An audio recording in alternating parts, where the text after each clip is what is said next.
Hello, everyone. Welcome back to Poison Progress. I'm your host, Aria. And today, from the title, we are going to be talking about how to stop being slaves to comparison, y'all. No matter if you're in your 20s or you're into your teens or you're in your 30s, your 40s, your 50s, comparison can really happen at any time of your life. So, we are really going to deep dive today into how to stop having the comparison so you can start living your dream life. All right, so let's go ahead and get started in today's episode. It's a Sunday. It was so windy today, so I hope it doesn't show on the mic for you guys. I really am sorry if it does, because you guys, if you have been listening, I don't do any edits to my podcast because I'm really working on staying on topic, being very clear with my words, and just staying with what I need to say and not doing extra talking. Okay?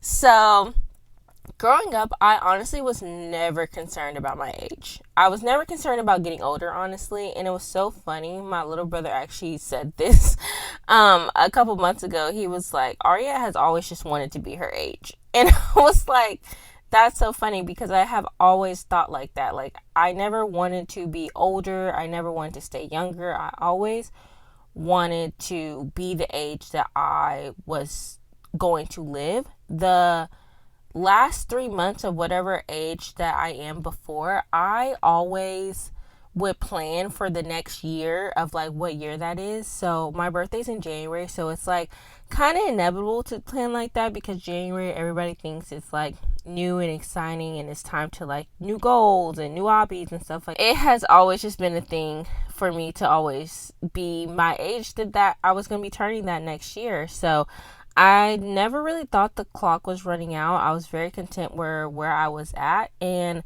this past January, I turned the big 25, y'all. I never thought I would actually be at 25. Not because of life circumstances, but because I just didn't think it was a real number. But here we are. We are 25, y'all.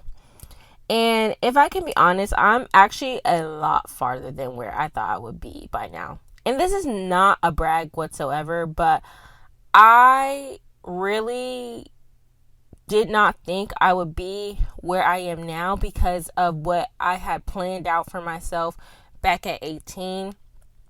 I thought that would take a little bit longer than it has. So the fact that I'm a little bit further along than where I was before, it's just kind of crazy to me.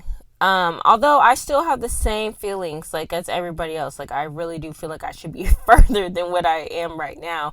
But on paper and through me documenting through my journals and YouTube and just pictures, like, I am a little bit further than what I think I would have thought for myself at that time.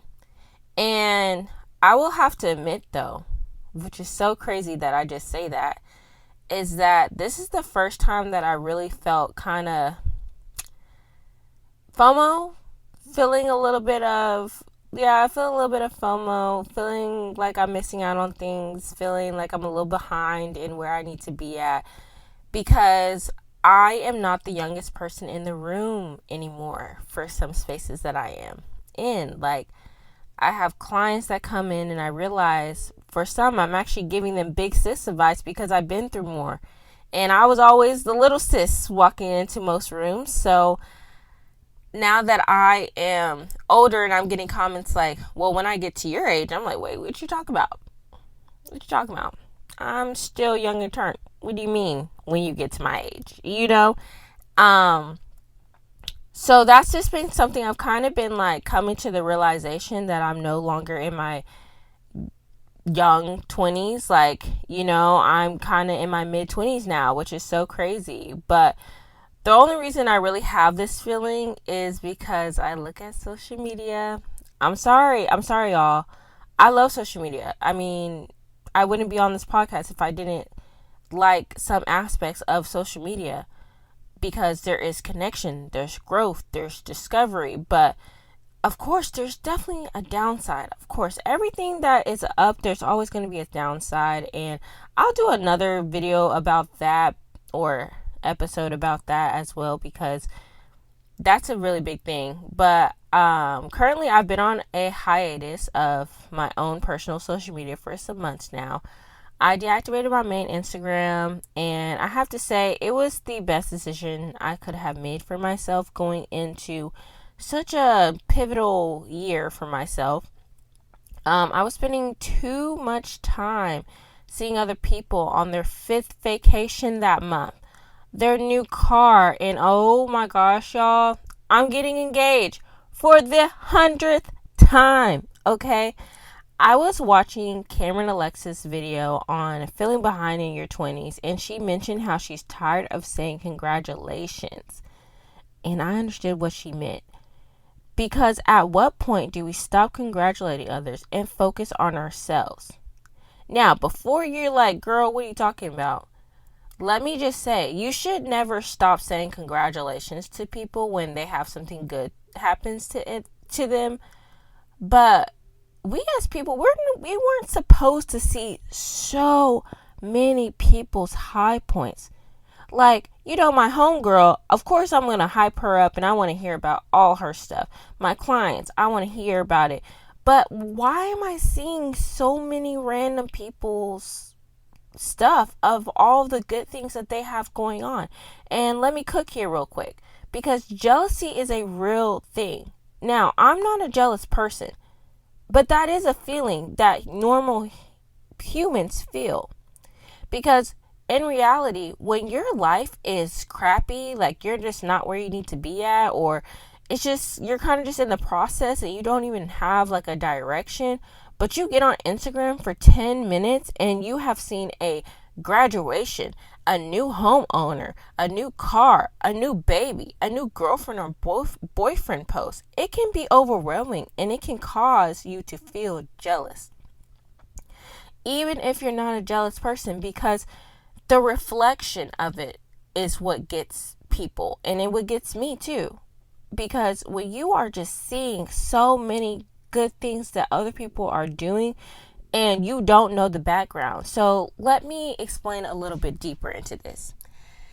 If my friend says, hey, I'm graduating with my master's, I know the background of that. I know that she spent a long time studying. I remember she did all-nighters. I remember when she was nervous about a class, when she did her first clinical.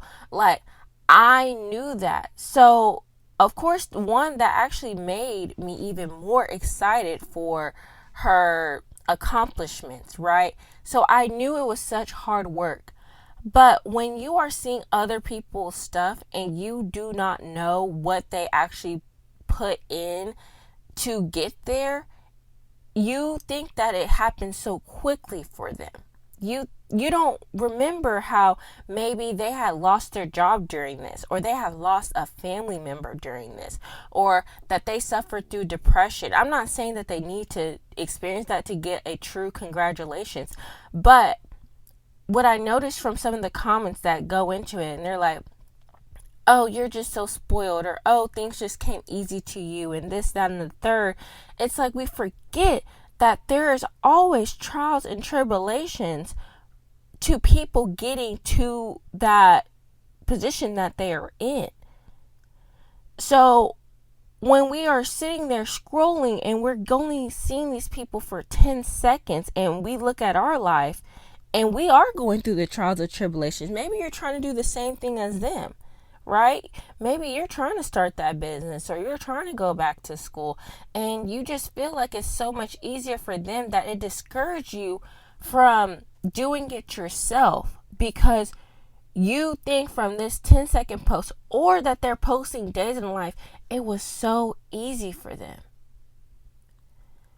That is never the reality. That is the problem with comparison, because we start to literally forget that everyone has something. Social media is a highlight. Even if you're only hearing things from people face to face, you're only hearing the highlights. Or even if they are telling you the downsides, because it's not you, you do not have the same feeling. So you think it's easier. You know, I've spoken about this, I think, in my second episode about how I've had people who've told me that I make things look easy.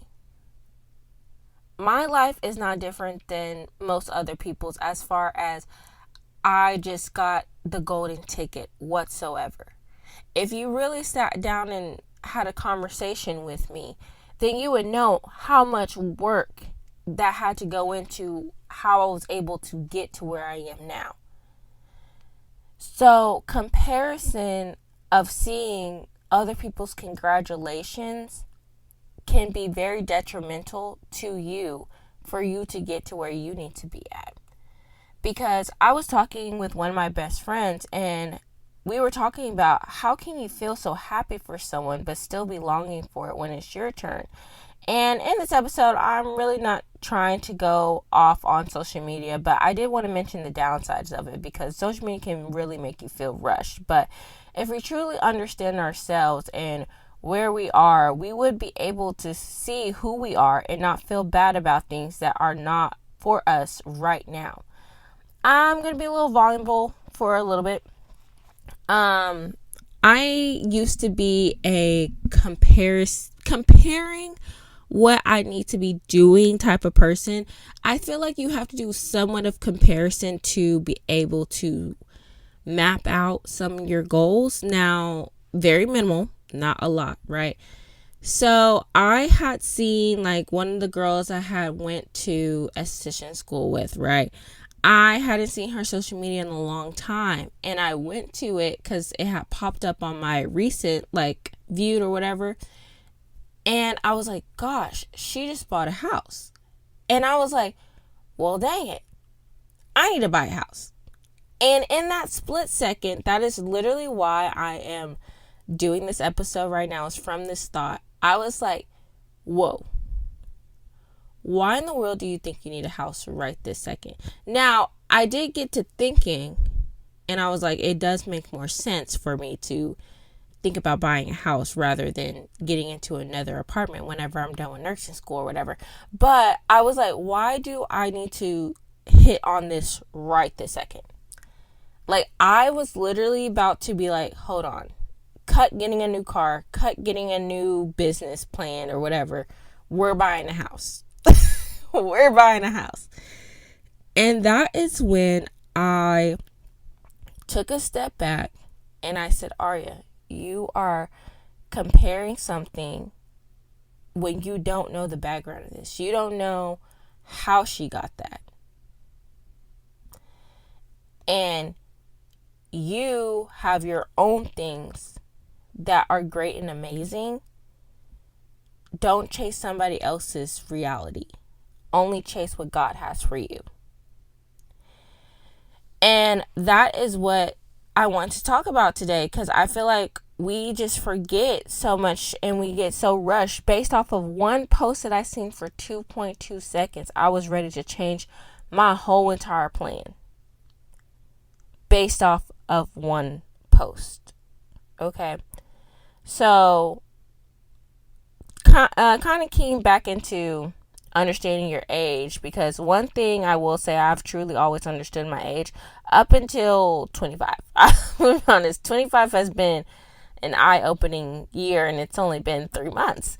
And you're probably wondering what that actually really means about understanding your age. Well, since I was young, I never thought to grow up fast at all. Like I mentioned before, like I've always just did things that made sense for a 13-year-old, 17-year-old, 20-year-old, like all that. And why I say this was a good thing is because it slowed me down. If we had a conversation and you pretty much would kind of tell I'm a little fast paced, like even probably from these podcasts, you're like, wait, whoa, like she knows a lot more than most people her age would know. And I like things done a certain way. I wouldn't call myself a perfectionist, because I feel like perfectionism can cause you to procrastinate. So I don't really think I'm a perfectionist. I think I'm just a person. If I think about it, I'm just going to do it. And also, I make very little excuses for myself. I'm my hardest critique, and I really don't let myself go, if that makes sense. Like, I really don't let myself just be in a rut for a long time. And if you guys want more videos on how to push through like that, I will 100% do more episodes about that. But when it comes to experiences, though, I slow down. For example, I didn't drink before I was supposed to. I listened to age-appropriate music and movies, too. Y'all, like, middle school was not into rap. I was listening to pop music and Disney radio. That was it. I also dressed for my age. Like, I never really aspired to be, wearing stuff that I knew was kind of like for when I get older. Like, that was just kind of what I thought. I was also only interested in things that were age appropriate as well. Like, I really didn't overdo it. And I noticed the best times that I had was when I was disconnected from online. And that is why I was able to go at the speed of my own drum, well, the beat of my own drum, is because I spent so much time focusing on what I liked and not really have all the noise. Because back in high school, every summer I would delete social media and only kept YouTube. And the reason I did that at the time is because I was an athlete year-round. My summer trips only consisted of being in a hot, smelly gym for 8 to 10 hours a day in like some random city in Texas or a different state. So I didn't want to see my classmates on vacations and get upset at what I didn't have. But what it really taught me was, one, to be grateful for what the life I lived, even if it wasn't the most glamorous. And two, it taught that how to be more resourceful. Because I wasn't chasing after a dopamine hit from scrolling. I came up with my best ideas and became very self-aware. Very self-aware. I was watching a lot of videos on why I was feeling the way I was and how to be a better person, like at 15, y'all. Like, that is why I feel like some people think I'm very mature for my age, is because like that's what I was watching at 15. This helped me not regret my misfortune of not going on a summer vacation to Florida, because I don't know why in Oklahoma everybody named Mama always went to Florida for summer.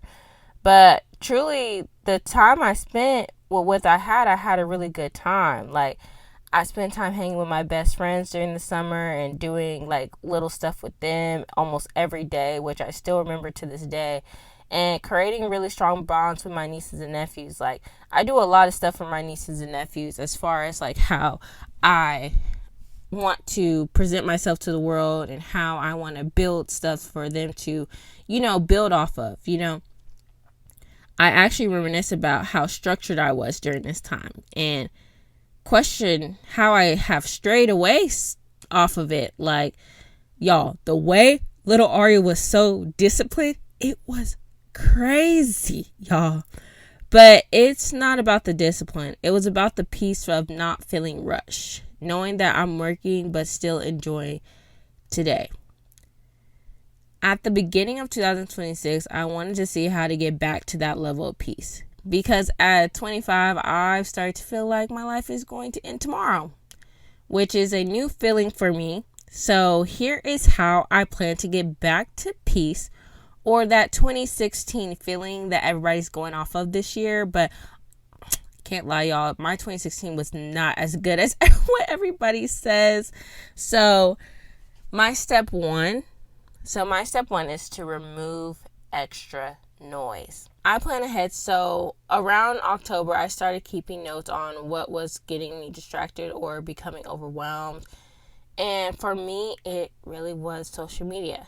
Now, this is hard because I do run a business and social media is how majority of my clientele finds me, but I have to find a way. For my fellow entrepreneurs, I downloaded Meta Suite for Facebook and Instagram and TikTok Studio for obviously TikTok. What this did was get rid of my doom scrolling. I'm able to post on my content, comment back on my posts, post stories, and check my DMs. I also noticed how much time I was spending in my room, y'all.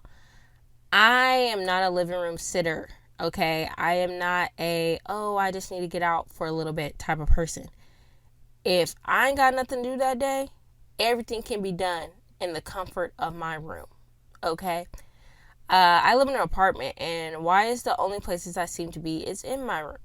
So here's some things that I did to start having me not be in my room so much. So I started cooking more. I hate cooking, y'all. I'm not one of those people like, cooking is just so amazing. It can be romanticized. No, it sucks. I don't like cooking.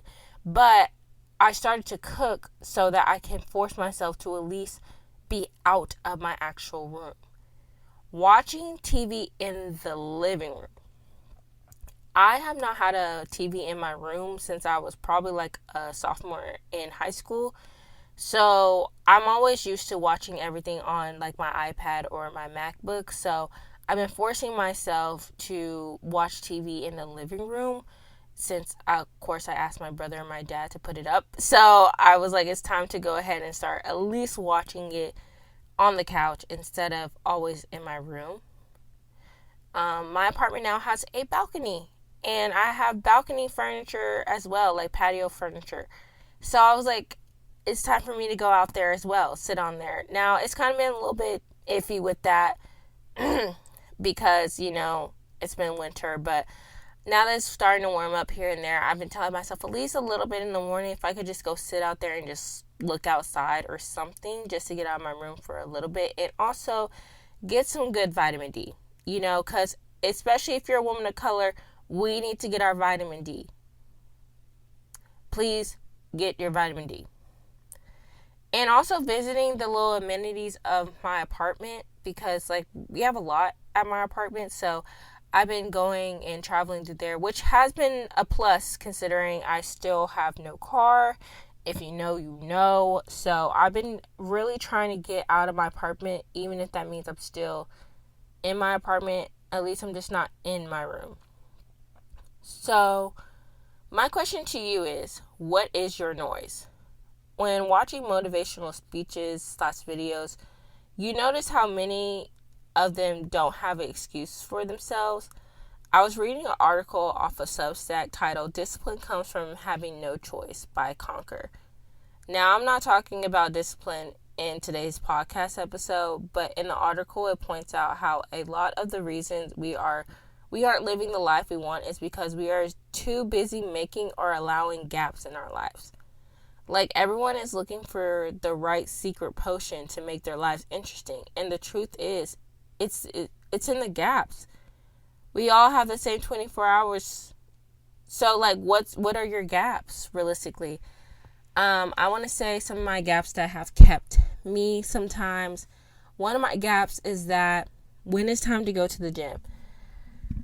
I mentioned earlier how I was so disciplined. When I said I was disciplined, 6 a.m., I was out running 3 miles. No negotiation there. But now I'm like, oh, well, I have this client later on, so I want to not be tired for it. So, maybe I'll just go run after. Knowing dang well I'm not going to go run after, Or, I know I'm supposed to be eating this, but, I've been eating my meal prep for the last 4 days. I can get me canes. That's a gap. If you want to go into deeper gaps, I need to be doing a lot more stuff to get my business further. And because I'm scared of getting told no, or I'm scared of what it will look like or how much it will cost, I have created a gap that I could have figured out or started working on how to figure out how to do all that and would have had it for myself. But since I didn't, I have now created this gap that is a continuous loop. So y'all know I like giving y'all homework. So what are your gaps today that make you either compare yourself to someone else and you think that you cannot achieve what they have? And only know if that you can't achieve what they have if you know that is something that you want to do, not because it just looks good on them. It's like a nice aesthetic, though. Really things that you are working towards. Like if you're trying to go back to school, start a business, learn how to be a better partner, like stuff like that. Like, what are the gaps that are making you not be ideal? Okay. Step 2, have an accountability partner. Having an accountability partner is so important, y'all. Like, so important. It's really hard to do this stuff alone because you haven't built up the habit yet. So having someone there that's gonna like kind of annoy you a little bit about it, that's the best thing to get you to where you need to be at. So recently, me and one of my friends, we started scrapbooking once a month, which is so much fun. But we don't just scrapbook. We also have quote unquote homework. Our motto for this year is making living fun again. That's our motto for this year, because we both were like, we're done with social media. We're trying to be outside. And when we say outside, we don't mean the clubs. We mean like outside doing stuff. So we have these things either we use to make us happy or something that we wanted to get into. So one of mine was doing a research paper about something I'm obsessed with that month and presenting it. And one of hers is writing poems. What this did is it made us accountable for the things we love to do. This life is so hard, y'all. This life is really hard, especially with everything going on right now. Like, life is really hard. So we really do need to start making an effort to do things that we love to do, that makes life fun. Okay? What this actually did for us is that it really did hold us accountable, because we didn't want to wait to the end of the month and come up empty-handed. And scrapbooking also makes me accountable to living life to the fullest, because I need to experience. I need to experience more. So if I don't want my pages to be blank, I got to go out and do stuff. And it's so crazy how that's really been working for me, because although I don't really have a car right now, and, I'm trying to save for a car at the same time, I've actually been finding a lot of things that I just have around the house, or just little things like coloring books, or just going on walks and stuff like that. More kind of intentional but not really expensive things to do, so I have something to put down at the end of the month. And I've honestly really noticed how more intentional I am with the people around me. Being off of social media, from personal use, has really made me more present, which is so crazy to me, because I really have not been a very present person in the past. But I see myself reaching out to my friends more, reaching out to family more, saying yes to more things that I usually don't say yes to. It's very crazy for me. Really, really crazy. So step 3 is spend more time being bored. Y'all, being bored. Not gonna lie, I actually have been doing this one for a minute, but I want to have more intention to it. I'm kind of forcefully having to be bored right now. I'm not really trying to intentionally do it. It's just kind of what my life is right now. I already don't get on my phone if I'm around company, but I want to take it up a notch. When you wake up earlier than your alarm and you want to get on your phone, instead of reaching for my phone, I really want to just sit there and thought. You might think you only give yourself time to think of all the things you've been avoiding, but you might actually solve those same things when you're bored. For example, I've been talking so long, literally half a decade, about starting a podcast, but I put so many limits and barriers on how to start. It really put me in a tough position. I actually didn't get to it until I was literally laying in my bed bored. I got off of work and I was man, I really just don't feel like watching the show, and I don't feel like scrolling.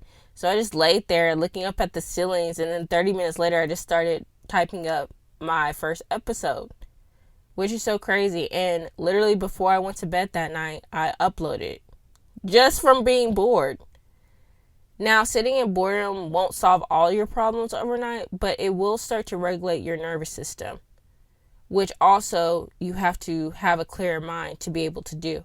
And your brain can actually think without all the chaos that it experiences.